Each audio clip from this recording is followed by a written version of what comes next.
Hello guys, welcome to our channel Crick Gossip. So আজকে আমরা IPL 2024 এর match number 43 Delhi Capitals versus Mumbai ইন্ডিয়ান্সের post match show নিয়ে আলোচনা করব। তো গাইস, চলো এবার শুরু করি। আজকে যে দিল্লি স্টার্ট দিল, স্পেশালি জ্যাক ফ্রেজার্স, ম্যাকগার্ক, দুর্দান্ত দুর্দান্ত ইনিংস, এটা আনবিলিভেবল নক খেলছে। 84 রান করছে 27 বলে। তার পাশাপাশি অভিষেক পুরুলে তারা আজকে ওপেনিং করাইছে। 37 রান করছে 27 বলে।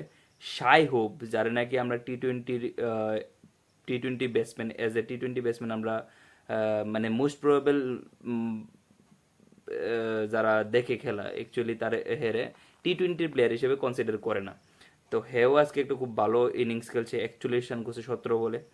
ঋষভ পান্ত 29 রান করছে 19 বলে, বাট লাস্টে দিয়ে এট দ্য এন্ড ট্রিস্টেন স্টাবস 25 বলে 48 রান করছে। কিভাবে মানে ওই ইনিংসটা, ওই ওভারটা যেটা লুকউডের ওভার আসলো, 5টা চার একটা ছক্কা মারছে ওই ওভারটাতে। দুর্দান্ত ইনিংস, দুর্দান্ত ইনিংস। তারা ইন টোটাল 257 করছে, 4 উইকেট হারাইয়া। বাট মুম্বাই ইন্ডিয়ান্সের বোলিং এত খারাপ করছে, মানে খুবই খারাপ বোলিং করছে। জাসপ্রীত বুমরাহ 1 উইকেট নিচে 35 রান দিয়ে, আর মোহাম্মদ নবী 1 উইকেট নিচে 20 রান দিয়ে। বাকি তাদের কোনো বলারই, অলদো পিয়ুষ চালও একটা উইকেট পাইছে, বাট বাকি তারা মানে ইকোনমি অনেক হাই, কারণ 257 রান যেহেতু হয়েছে, নিশ্চয়ই অনেক হাই দিছে, অনেক রান বেশি দিছে। তো এটার থেকেই, বাট এমআইও খুব ভালো একটা টক্কর দিছিল। 247 করছে, 9 উইকেট হারাইয়া চেস, বাট অলমোস্ট তারা চেস করতে পারছে না। কিন্তু ঈশান কিষানের ফ্লপ, রোহিত শর্মা ফ্লপ। ঈশান কিষান যাও স্টার্ট দিয়েছিল, 20 রান করছে 14 বলে।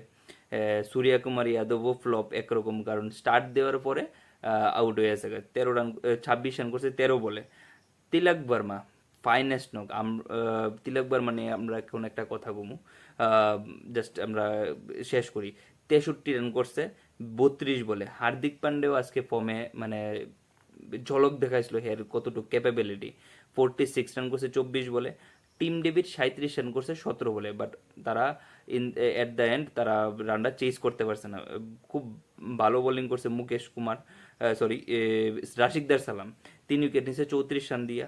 মুকেশ কুমারও 3 উইকেট নিচে 59 রান দিয়া। বাট খালিল যে ইম্পর্টেন্ট দুইটা উইকেট নিচে, যেটা রোহিত শর্মা এবং সূর্যা কুমার যাদবের। তো ওই খালিল 2 উইকেট নিচে 45 রান দিয়ে ইম্পর্টেন্ট উইকেট আসলো। মানে এজ এ ক্যালিবার সবাই তো ভালো ব্যাটসম্যান, বাট পাওয়ার প্লেতে রোহিত শর্মার উইকেট নেওয়া, সূর্যা কুমার যাদব উইকেটে নেওয়া, যে জায়গায় সবাই অ্যাটাক করতেছে, ভালো বলই করছে খালিল। তো আমরা ম্যাকগার্কের পারফরমেন্স দেখলাম, কিভাবে হিটিং করো, ক্লিনিক্যাল হিটিং। অনেক ব্যাটসম্যানরা আছে যেমন সূর্যা কুমার যাদব, এবি ডিভিলিয়ার্স আমরা দেখছি, তারা most probably fine leg third ম্যানের দিকে রান করতো। নো ডাউট করে অন্য দিকে রান, বাট তারা যে স্ট্রং পজিশন, স্ট্রং যেটা বেশি রান বানায় কোন জায়গা দিয়ে, তারা স্পেশালি ফাইন লেগ আর থার্ড ম্যানের দিশা দিয়ে তারা বেশি রান বানায়। But Jake Fraser McGurk totally V শেপে রান বানাইতেছে। V shape means mid on mid off, sorry long on long off, extra cover cover, mid wicket, সব দিক দিয়ে রান করতেছে। বাট হ্যাঁ, পিছের দিকে কোনো রকমের কোনো ইম্প্রোভাইজেশন শট নাই, just merit of the ball খেলতেছে। হ্যার যতটুকু পাওয়ার আসলো, ওই পাওয়ার ইউজ করে হ্যাঁ ব্যাটিং করতেছে। আজকে ভাবছিলাম আইপিএলের একটা মানে ফাস্টেস্ট হিস্ট্রি অফ আইপিএল, খুব তাড়াতাড়ি একটা শত রান হইতে যাইতেছিল, বাট এটা আনফর্চুনেটলি হয়েছে না। 27 বলে 84 রান করছিল, হয়েছে না। তবে আমরা যদি তিলক বর্মার পারফরমেন্স দেখি, কারণ আমরা শিবম দুবের এজ এ কন্টেন্ডার দেখতেছি টি-20 ওয়ার্ল্ড কাপের লিগা।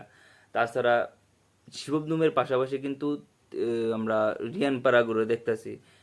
কিন্তু আমরা তিলক বর্মার পারফরমেন্সটা কোনোভাবেই আমরা ডিসক্রেডিট করতে পারছি না। অলদো হে ইন্ডিয়ার হয়েছে 1-2টা ম্যাচ খেলছেও, কিছু ম্যাচ খেলছে।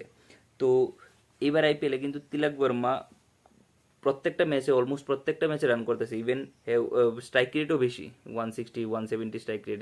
আমরা শিবম দুবের রানটা বেশি চোখে লাগতেছে, বাট তিলক বর্মা কিন্তু কনসিস্টেন্ট রান করে দিতেছে। মুম্বাই ইন্ডিয়ান্সের প্রথম ওপেনিং জুটি ফ্লপ, ফার্স্টের দিক দিয়ে স্কাই আসলো না, বাট তিলক বর্মা কিন্তু কন্টিনিউ রান করে দিতে আসলো। তো এই জায়গাতেই যে আমরা তিলক বর্মা কিন্তু একটা এজ এ কন্টেন্ডার হিসেবে দেখতে পারি। আমরা রিঙ্কু সিং এর কথা বলি, যে নাকি এবার আইপিএলে চান্সই পেয়েছে না ব্যাটিং করার, ঠিক আছে, ট্যালেন্টেড প্লেয়ার, বাট চান্স পাইছে না এক ফুটাও ব্যাট করার, খুব কম চান্স পাইছে, যে জায়গায় চান্স পাইছে ভালো রান করে দিয়েছে। But Tilak Varma as a number 4 number 5 heavy contender, but he যদি আজকে উইকেট কিপার হইতো হয়তো বা চান্স পায়নি। তো তিলক বর্মা ইনিংসটা প্রত্যেক দিন এরকমভাবে কনসিস্টেন্ট রান করে যখন, তো এর ভিতর যে টেম্পারমেন্ট ট্যালেন্ট বোঝা যাইতেছে।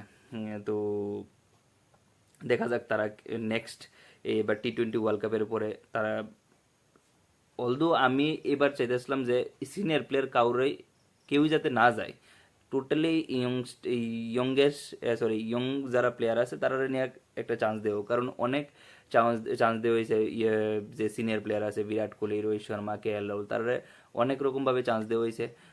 তো এই জায়গায় আমার দরকার আসলো একটা ইয়ঙ্গার ক্যাপ্টেন আর ইয়ঙ্গার টিম। তো আনফর্চুনেটলি হইতে পারছে না, যেহেতু যেই সময় রোহিত শর্মা মেবি চাইছিল না টি-20 খেলার লেগে, বাট হার্দিক পান্ডে ইনজুর্ড আসলো, হে কবে ব্যাক করব, ভালো পারফরমেন্স করতে পারবো নি, এটারও একটা সন্দেহ, কোশ্চেন মার্ক আসলো। পাশাপাশি হার্দিক পান্ডে যেভাবে ট্রেড হয়েছে এটারও মেবি কিছু এফেক্ট আছে এই জায়গাতে। আর স্কাই উই যে সময় রোহিত শর্মারে এজ এ ক্যাপ্টেন অ্যানাউন্স করছিল জয়শা, ওই জায়গাতে ওই সময় সূর্য কুমার যাদব ইনজুর্ড আসলো। তো একটা বিরাট রিস্ক হয়ে জায়গা অন্য একটা ইয়ঙ্গার ক্যাপ্টেনরে দেওয়া যারা, তো এই জায়গায় রোহিত শর্মারে তারা বুঝছে একটা ক্যাপ্টেন্সি দিছে। তবে ইয়ং যদি রোহিত শর্মা ক্যাপ্টেন না থাকতো, যদি হার্দিক পান্ডিয়া ক্যাপ্টেন থাকতো, যেভাবে লাস্ট 1-2 বছর যেভাবে চালায় যেতে আসলো রোহিত শর্মা, বিরাট কোহলি কেউ টিমে আসলো না, এভাবে যদি চলতে থাকতো তাহলে মেবি তিলক বর্মা চান্স পাইতো, মেবি রিয়ান পারাগও চান্স পাইতো, সঞ্জু স্যামসনও চান্স পাইতো, শিবম দুবেও চান্স পাইতো। তো এই জায়গাতে টিমটা কম্বিনেশনটা ভালো হইতো, আর পাশাপাশি সবাই একটা নতুন কিছু হয়তো বা এক্সপেকটেশন থাকতো না নইলে, কারণ ইন্ডিয়া যে জায়গাতেই যায়, যেই ওয়ার্ল্ড কাপে 50 ওভার ওয়ার্ল্ড কাপ হোক, ওয়ার্ল্ড টেস্ট চ্যাম্পিয়নশিপ হোক, টি-20 ওয়ার্ল্ড কাপ হোক, সব জায়গাতেই ইন্ডিয়ান ফ্যান্সরা এতভাবে ক্রিকেটের সাথে জড়িত। তো ওই জায়গাতে ইন্ডিয়ানসরার একটা ফ্যান্সরার একটা সবসময় এক্সপেকটেশন থাকে বেশি, অলদো আমরা টিমও থাকে কিন্তু মানে যদি আমরা অলমোস্ট সবটি টিম দেখি, স্ট্রংগেস্ট থাকে, স্ট্রংগেস্ট টিম থাকে। তো ওই জায়গাতে আমরা ল্যাক করতেছি কি কারণে, মেবি বিভিন্ন রকমের প্রবলেম হইতে পারে। তো বড় ম্যাচে কেউ রান করতে পারতেছে না, বিরাট কোহলি রান করতে পারতেছে না, রোহিত শর্মা রান করতে পারতেছে না, মানে সিনিয়র প্লেয়ার যারা আছে তারা রান করতে পারতেছে না, স্পেশালি ওপেনিং দিক দিয়া মিডল অর্ডারে তারা কেউ রান করতে পারছে না। এবারে যদি আমরা ওডিআই ওয়ার্ল্ড কাপটা দেখি, রোহিত শর্মাও তাড়াতাড়ি আউট, শুভমান গিলও তাড়াতাড়ি out, Virat Kohli although 50 run করছিল, বাট কে এল রাহুল অনেক বল খাইয়ে নিছে, অনেক বল খাইয়া রানডারে ঠিক জায়গা নিতে পারছে না। তো অনেক রকমের প্রবলেম আসলো। তো আমরা মানে এত ডিসকাশনটা এই ম্যাচের পোস্ট ম্যাচ হতে আমরা অনেক কিছু ডিসকাশন করছি, একমাত্র তিলক বর্মার পয়েন্টারে নিয়ে। তো তিলক বর্মা কিন্তু এজ এ, আমি আরেকবার বলছি, তিলক বর্মা কিন্তু এজ এ টি-20 কন্টেন্ডার নিজে রিপ্রেজেন্ট করতে পারে। তো এটাতেই আর কি। তবে এমআই অলমোস্ট 2024-এর আইপিএল সিজন থেকে অলমোস্ট কাট আউট কইতে পারো, কারণ যেই কয়েকটা ম্যাচ আছে এই ম্যাচটি জিতটা টপ 4-এ যাওয়া, প্লে অফে যাওয়া, কোয়ালিফাই করা ইম্পসিবল হয়ে যাব। তো এই জায়গায় আমার মনে হয় না এমআই আর কোনো রকমের ভাবে ব্যাক করতে পারবো। কিন্তু ডিসির স্টোরিটা যদি দেখি, আইপিএল 2024-এর প্রথম 5 ম্যাচে তারা একটা জিতছে, বাট লাস্ট 5টা ম্যাচে 4টা ম্যাচ জিতছে। তো ডিসি এখন মানে দিল্লি ক্যাপিটালস একটা ভালো পজিশনে আছে, তারা হয়তো বা কোনো না কোনোভাবে টপ 4-এ যাওয়ার ম্যানেজ করে নিতে পারে। বাট মনে হয় না MI, Punjab, royal Challengers Bengaluru কোনোভাবে ম্যানেজ করতে পারবো।